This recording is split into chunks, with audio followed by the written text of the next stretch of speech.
today I would like to show you how to do a German schmear. If everyone watches a lot of HGTV, big fans of that, there's a lot of ways that we can update brick very cost effectively. So instead of ripping things out and having to put in marble slabs and like tile, we could just take the brick and give it a whole new life. Okay, great. And I Yep. guess we'll go through the 3Cs too. About how long does it take? This particular one will probably take about 30 minutes, believe it or not. Wow. It's super easy. Yeah. And cost? Cost is minimal. I use a pre-mixed mortar. We have some tape, we have some paper, a couple of throwaway brushes, maybe $60, $70. Okay, and difficulty level for the average I would, person? yeah. 1 to 5. This is probably a 1.5. Like Oh, it's it's super easy, and the less you think about it, almost the easier it is. Like it's one of those things that once you start, you just kind of just go with it. Right, right. And what is if there is any difficult part of it, what's something that somebody might get tripped up on? The most difficult part is probably visualizing what you want it to look like in the end. So depending on what you want it to look like, that would make it a little bit harder. Right. So you could really wash it out, or you could leave big chunks and make it very, artsy and schmutzy and do heavy sections if you want it to be more rustic. Gotcha. So I think sometimes the hardest part is deciding what you want to do. And how are you visualizing this?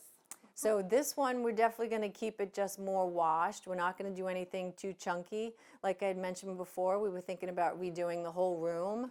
So we're not quite sure what the end result will be for the room itself. So we're just going to keep it kind of simple. So I will say, so I'll back up. The only other thing that you could make the mistake is if you put on a lot and it dries, it doesn't come off. So it is a mortar, so it's kind of forever.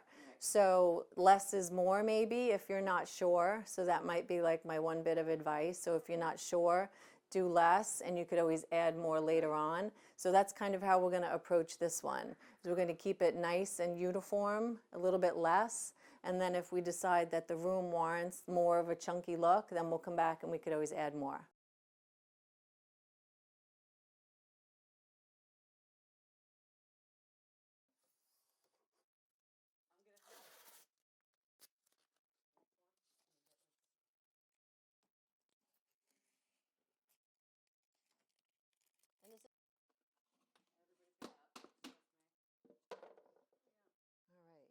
So there's only a little bit left, but you'll see how far this will go.